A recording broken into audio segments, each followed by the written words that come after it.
जय जीशु।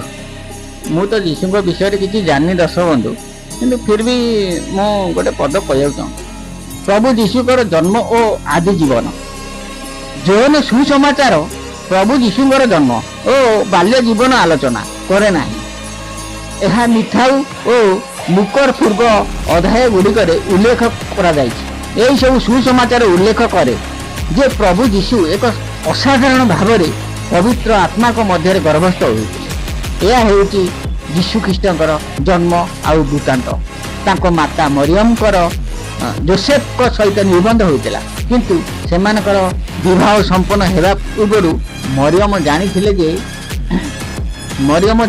जे प्रभु जीशु जानी जे पवित्र आत्मा को द्वारा तांकर गर्भ संचार होइए। जोसेफ सबुबेले न्याय संगत कार्य करुଥିଲେ। अतएव मरियम को लोकनिंदारू रक्षा करने लगी गुप्तरे निर्बंध को भांगी देवा पाई उपाय पांचिले। से यह भाविबा समय जने स्वर्गदूत तांको स्वप्न रे दर्शन देई कहिले ए दाऊद वंशर जोसेफ मरियम को पत्नी स्वरूप ग्रहण करने को भय कर नहीं कारण पवित्र आत्मांकर द्वारा तांकर गर्भ संचार होई अछि। तांकर गोटे पुत्र जात है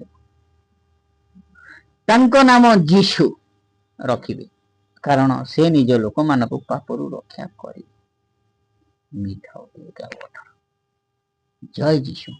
हालेलुया।